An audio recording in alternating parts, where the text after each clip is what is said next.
Let's start with this. Let's start off talking about Civil War. It's not something that we take lightly. As a student of history, as a history major, this is not something you just throw around like willy-nilly to get some sort of like clicks or views or anything like that. It really isn't. And it's been 2 weeks. If you think about where we are in the context of all of this, it's been about 2 weeks now since a left-wing extremist armed himself and then attempted to assassinate a sitting member of the United States Supreme Court, Justice Kavanaugh. It's been 2 weeks. Can you believe that? It's been 2 weeks, and yet President of the United States, Joe Biden, has not yet condemned it, has not denounced it. We'll have more on that in a minute as we kind of go through some of the Neither details. did anybody from the White House, in fact. Is that true? Well, I know haven't heard that anybody when from the Jen White House. Psaki was asked about any kind of protesting at Supreme Court justices' houses, she said that, she kind of opened up for that as a possibility. Like, it's okay. Oh, yeah.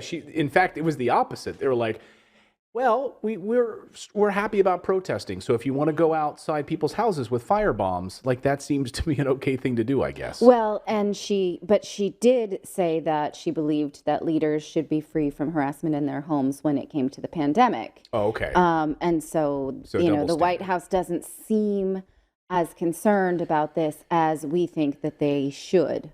Well, this morning, something interesting happened. It caught our attention. It was posted on Twitter. You might not have seen it. You probably didn't. But it could only be one of the most, I believe it could be one of the most important moments in American history, and I don't say that lightly. So here it is. This was posted on the SCOTUS blog. SCOTUS blog. The Supreme Court has added another opinion day this week. The court will issue opinions on both Thursday and Friday at 10 a.m. Eastern Time. Now, it could be nothing, right? Or it could be the moment that the Supreme Court overturns Roe v. Wade. And not to be, hyperbolic, talking about this idea that this could descend the United States into civil war, but that's exactly what we're looking at right now. Ray Dalio was asked about this. Did you know, what's his name? He used to be on the CBS Early Show, and he left. Charlie, I forget his name. Anyway, Charlie Rose. Yes, Charlie Rose. So he sat down with Ray Dalio yesterday to talk about this idea of civil war. And Ray Dalio, who's been talking about civil war in the United States, has been saying it for months. We featured that here on the show. And he said it again yesterday. Take a look. History has shown you go to greater and greater extremism, and then you have the battle. And I think that that's what we should be afraid of most, is that those extremists in a battle having a type of civil war, which I think there's a reasonable chance of. When I say, what do you mean by civil war? A civil war, I think we will, that the rule of law and constitution can be of diminished value relative to power, such as in the elections, neither side accepting losing, such as the Supreme Court makes rulings that are not followed by states, such as popular.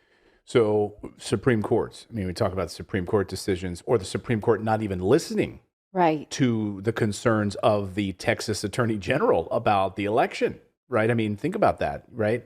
So, or the Supreme Court ruling on Roe v. Wade or the Roe v. Casey, right? So enter Jane's Revenge. And I've been watching this group now for the past couple of weeks. It's not getting a lot of attention, but it's an extreme left-wing group that has already claimed responsibility for firebombing a pro-life health center up in Amherst, New York, among other things. Already there have been over 24 attacks now, 24 in the United States. Just like this, Jane's Revenge is putting up flyers across Washington, D.C., ahead of the SCOTUS decision, calling on people to take to the streets. And here's what the flyers say. D.C., call to action, night of rage. The night SCOTUS overturns Roe v. Wade, hit the streets. You said you'd riot. It continues. To our oppressors, if abortions aren't safe, you're not either. Jane's Revenge. So these flyers are popping up all over Washington, D.C. and other spots. Well, we would expect protests, right? And in fact, we saw some when the decision was leaked, the draft decision That's not what this seems to be. And peaceful protests. And an assassination attempt of a Supreme Court justice. Yes. Well, and to speak to that for a second, like, you know how everybody says Trump incited violence on January 6th, and that's like a huge thing. But Chuck Schumer, and this is a quote from Chuck Schumer, he said, "I want to tell you, Grosh, I want to tell you, Kavanaugh, you have released the whirlwind and you will pay the price." That is a call to violence, in my opinion. Seem like it call, yes. And he went further than that. I mean, it's inflammatory speech. Yeah. In the same way that Jen Psaki, again, no denunciation yet from the White House. None. And this is exactly what people were calling for from President Trump in the wake of Charlottesville. Yes. Right? They wanted unequivocal words saying this is not acceptable and not what we stand for collectively. So what is Jane's revenge? Well, Jane's revenge has already taken credit. Here's the Wall Street Journal. Already taken credit for acts of destruction against pregnancy crises center around the country. After all, they've already claimed credit for fire bombings like the pregnancy center in Amherst, New York. They took credit for that. You can even see it here after the firebombing. They put up the Jane is here. Jane was here, spray painted. So who are these guys? Jane was here. So who are these guys? Well, you could start by going, I decided, if you want to get some information, where would you go? Where would you think you might go? You might go, it's a Homeland Security issue, isn't it? Yes. So maybe you would go to whitehouse.gov? No, I would go to Department of Homeland Security. Right. That's right. I would go to the Department of Homeland Security's website after all. Given that we want information and not misinformation. Not and disinformation. This is their bag, baby. Because if they're focused on protecting you from disinformation, then maybe if I go to the Department of Homeland Security's website to find out more information about Jane's revenge, which is claimed responsibility for a firebombing, I would get some results. So here I went to, Department of Homeland Security's website, and I thought I'd see a whole dossier on Jane's revenge, but take a look at what I found. 0 results. 0 results. But given that we've been warned about domestic extremists, right, as the new thing that the government is really keeping watch on, you would think haven't elevated themselves to this level yet, I suppose. And they've claimed responsibility. And it doesn't seem to matter if they're on the left. They really only target right-leaning groups. For some reason, if you look like Antifa, you don't really find much of them going after Antifa either. No, but hey, if you want it just for shits and giggles, if you want to go to the Department of Homeland Security's website and just do a search for Proud Boys, here's what you'll find. This is the far-right rabble-rousers, the Proud Boys. They show up 86 results for Department of Homeland Security for Proud Boys. And not only that, they're a part of a special threat assessment report that the Department of Homeland Security has that you could all read about. Maybe that report hasn't come due yet. Oh, okay. The one on the right side. Maybe the other one, yeah. It's still in edits. So over the past few months, there's been, dramatic increase in online chatter and content around civil war. In fact, I have an alert set for it, and it's been blowing up like crazy. It's crazy, actually. Some would say, we've been saying on this show, and David, I think you're in agreement with this, that some would say we're already in a civil war. Maybe just not in the way that we think of like the 1860s, where you're going to fix bayonets and run up a hill. Right. And I feel like we have been. Yes, go ahead. Sorry, Natalie. I was just going to say, I feel like we've really been in an ideological civil war for a long time, because if you look at like how the right and left just keep getting further and further and further away, you're just like, you've got so many people on these far sides, and they're not the majority. The majority is stuck in the middle, like, hey, what are you guys doing? But that's where the civil war is in the ideological two sides. But the idea that a civil war would not necessarily mean what Clayton says, the thing that people practice in Pennsylvania in costume, right? Right, they go to Gettysburg. And that's not this. July 1st. We're not going to be pulling out our muskets and single... But it is a disintegration of the laws that we currently live by. And then what, right? If there is no Supreme Court, if there is sort of a disintegration of the top federal legal system that sets our rules and we don't abide by them anymore, then it trickles down, right? And then we get a document like we discussed yesterday, the new manifesto of the Texas GOP, that becomes a declaration of new places that there is no federal enforcement to stop. And it's funny, not funny, but I was thinking about it today. America is young, right? And if you think about world history, you think about the length of the Roman Empire. What was the Roman Empire, like 2,000 years? something like that, or 1800 years. I thought it was like, I thought it only like actually reigned for 400, but I might be wrong. I think it was about 400 years of Caesar's. Yeah. Okay. Yeah. Maybe I'm wrong about Which that. Which was the most like aggressive. Yeah. Well, But nevertheless, my point. It also depends on whether or not you. Go ahead, Phil. Sorry, I was gonna say it also depends on whether or not you count like the Holy Roman Empire, because it didn't fall when people said it, because it split into two empires, and so the Roman Empire actually lasted a lot longer after that. But that's beside the point. Yeah. It's irrelevant. Well, yeah, I guess my overall point is that when we think about, like, a lot of Americans just think it could never happen. It could just never happen in the United States, right? This idea of a civil war. It's like, well, it has happened, Yes. right? And think about the changing of geographic boundaries and lines all the time. I mean, how often are we rewriting world maps because a new country is created or dissolved? Yes. It happens. It's happened how many times in our lifetime, right? And- Countless. Well, Boundaries are still being litigated. In fact, in the late 90s, I believe, or the early 2000s, Georgia tried to litigate their boundaries to get more water into the state of Louisiana. It was thrown out, but they said, hey, we need more access to this water. We think this old map was drawn wrong. Let's move our state over a little so we get access to waterways. This still happens Yeah. currently. Yeah, that's a great point. Well, That's and an think excellent about this point. too. It's like, Thank you. You brought up Rome, and Rome didn't collapse militarily. They were still powerful like us, but they collapsed economically. And the thing is, like, imagine that, like, we're in this civil war over here ideologically, and then if our finances collapse, like, what's that going to do? You know, like, we're not going to definitely unite over the solution. So Right. that would be even worse. I mean, so on top of all of these things that are floating around online right now, and these actual attacks, I mean, you have the assassination attempt against a sitting Supreme Court justice, and now you have these same far left groups doxing these Supreme Court justices. So, and for David, can you explain? Doxing is maybe a word that maybe a lot of people don't know what it is, and it kind of has All the cool kids know. come into fashion over the I've past been year. doxed. Yeah, I know you were Yeah. doxed, so I wanted to give you a chance to. What is doxing? So doxing is basically where you put out the personal information, like the address, phone number of a political enemy or whatever, or just access. You can do it inadvertently too. I've doxed myself on YouTube several times. Be doing something, I'll notice, oh, my address is up there. So it's just getting your personal information out so that many eyeballs see it. So these far left groups have been doxing Supreme Court justices so that they releasing information of where their children are going to school, and they're alerting these extremists to where these kids are going to school, and to go and protest at the schools, and to do, among other things, I mean, you know, protesting who knows what else, right? And their home addresses. See, now to me, it's just awful. man, to me, that should be a jailable offense.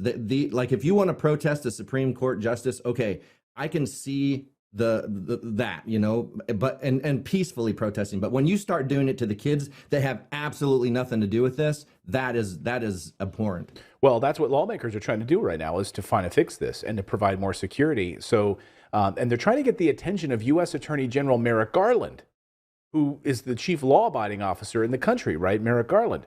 But then they can't. They're trying to push federal legislation to protect these people. So here's Governor Glenn Youngkin of Virginia, who's been asking the feds, specifically Merrick Garland, to put in federal protections for these Supreme Court justices, because a number of them live in Northern Virginia in his backyard. So here's what Glenn Youngkin has said. He's gotten no response from Merrick Garland. We're doing everything we can with our state police and with local law enforcement. And Governor Hogan and I watched what happened with that assassination attempt on Justice Kavanaugh, and have gone to work again to implore U.S. Attorney General Garland to enforce the law. And he's not. So, well, you know, AG Merrick Garland must be very busy, right? He must be going after all sorts of violent criminals in the United States, that he doesn't have time to protect the Supreme Court justices in the United States sliding into civil war. Where is Merrick Garland right now? Oh, here he is. Oh, he made a surprise trip to Ukraine. This is overnight. Merrick Garland going to Ukraine. He's the Attorney General of the United States, enforcing domestic crime and litigation. Yeah. So why is he in Domestic, Ukraine? right? So put up that picture. I mean, do you not understand, Clayton? Like, you would think after all these years in journalism that you would at some point understand that the United States is a beacon of democracy, and we have to go share this beacon with everybody. And it comes down to our perfect judicial system too. Like it's a beacon for the world. We have to share it. We have to take it everywhere. Yeah. We have to go to Ukraine and meet with the chief law officer of the Ukrainian government. And it has to be easier to pay off these people to get these laws passed. It when just Biden tried to seems get so that guy strange. fired. Like in the job description, it is extremely, Narrow. office job. You got to be in the United States dealing with U.S. issues. So no, he was in Ukraine overnight, surprise visit, so that he could. The reason the office gave is he's going to be there investigating Russian war crimes. Russian war crimes. That's who he's meeting with. He's to prosecute Russians for the war crimes. Based on NBC's reporting, I guess. I'm confused on what authority, right? I mean, and also, he can't do anything to Russian citizens or Russian soldiers and Russian citizens. Like, is he talking about the U.S. citizens that something has happened to, like that are over there? Like, do we have more involvement than we're being told here? No. Well, there is an international tribunal for war crimes, but the United States is not a part of it, not a member of it. In fact, the United States sanctioned members of the war crimes tribunal because it did not want to be investigated itself. So I don't know why. I don't know. You're just as baffled as I am. Like, I guess the United States is fine. There's no violence at all. There's nothing to worry about in the United States. Oh, wait a second. 6 major cities, this is a new report out this morning, 6 major cities are on pace to pass historic 2021 violent crime totals halfway through the year. We're not even halfway through the year, and they're already crushing these numbers. Take a look at these cities. These are the violent crime cities. Baltimore, Los Angeles, Philadelphia, Washington, D.C., Atlanta, New York City are all on pace to break their 2021 levels of violent crime halfway through this year, with the nation's largest city leading the group, according to crime data reviewed by Fox News. New York City has seen a 25% jump in violent crime at this point in 2022 compared to the same in 2021, despite seeing a small decrease in the amount of homicides recorded in the city. So there's your little bright spot. I guess Merrick's like, hey, we got a few little drops in homicides in Manhattan, so I'm going on a vacation to Ukraine. Well, I mean, even if someone could sort of draw the line of how the Justice Department could prosecute Russian war crimes to me in the chat or later on Twitter, if you'd like, that's fine. But you would think during a week when 13 Supreme Court opinions are due, which the Justice Department a lot of time litigates itself, right? Mm-hmm. So the Justice Department often is a plaintiff against states or certain laws that it wants to overturn. So you would think the Justice Department would need to be here and say, if there's something here, some ruling that we don't like, is there some way we can, right? This is kind of an important time. Right. So that's very confusing to me in terms of priorities. So then the big question, of course, is that what happens tomorrow? What happens at the Supreme Court tomorrow and Friday with these opinion days? Now, these opinion days are very, very important. It sort of alerts people like, hey, come on to Washington with your protest signs. Yes. And this could be the last round of business for the summer for the Supreme Court, or at least for June, but for most of the summer for the Supreme Court. So this could be it. This could be their moment. This could be their big, mic drop moment. And we could see an absolute descent into chaos and madness as we head into the summer months. Someone in the chat just says, has you ever seen a country descend into chaos as quickly as the United States? Well, yes, but like watching all of this, as a student of American history, I was an American history major, like watching all of this unfold, you can draw similarities, but there's nothing in American history that you can really draw parallels to right now because technology has changed. Communication is totally different. Government is totally different. Population is different. Demographics are different. So, but watching this now, it's unbelievable to see this happening. And you're starting to see it happen in Europe, and you're starting to see Europe pull back from some of this. It's almost like the United States is a bit of a cautionary tale right now. Perhaps. But I do want to draw your attention to the Honestly podcast with Barry Weiss from May 11th. And the guest was Akil Reed Amar, who is mentioned in the draft opinion that was leaked to the press. He is actually cited in that opinion. And I feel like this is a silver lining that maybe some of us don't appreciate, because those of us who do want a right to abortion to be federal might be able to open ourselves up to the possibility that maybe Roe v. Wade is not the strong law that we need in order to provide that as a right. He makes the case, and this is a liberal professor of law at Yale, who says this is not the protective law that we need. If we really want abortion to be a federal right, we need a stronger law. So it's not all is lost. If Roe v. Wade is overturned, it maybe clears the way for this to be a stronger right. We don't know, right? And so it's like the old Chinese proverb is, who's to say what is good or bad? We're so attached to this being a good or a bad outcome, depending on who you are in your perspective. That may not be the case, but people who are committed to sort of, no, we must only protect Roe v. Wade and we will do so at any consequence, right? That is where we will get stuck. That's where this becomes dangerous for the rest of us who are willing to see it through to the end. Well, and I also think like it's just kind of a coincidence or perfect timing, I guess, for them to launch this new White House task force on abuse and online harassment, because what they're doing is they're setting it up to be able to stop dissenting voices. And we don't know if that's going to be the topic that they're going to try to silence us on. Like, it could be that, like, we're sitting here talking about Eric Garland being in Ukraine. Yes. Or Merrick Garland, you know, these kind of things. Like, we don't know, like, where is this going? So it's like kind of the timing is a little bit weird of that too, with all of this stuff that's getting ready to happen. And you're saying it's starting to collapse, and now they're setting it up so we're not even going to be able to talk about it. Well, certain voices we know politically, like if they, they don't believe they don't support your political speech. Those are the voices that are being silenced. Why was there almost no mainstream media coverage of this assassination attempt on Brett Kavanaugh? Yeah, it was. Can you imagine if it was on the other way? If it was Sotomayor or something like that? Can you imagine like what the coverage would have been like? No, and I don't want to, and I feel like we shouldn't be sort of. Well, I'm just saying, if the shoe's on the other foot, it's the double standard, right? That's what we have in the United States. Thank you so much for subscribing to our channel. We've been banned, we've been blocked, we've been censored. That's why we started our own website, to stay connected with you for free. That's right. So head on over to redacted.inc and make sure you're connected with us. You can sign up again at redacted.inc, not .com.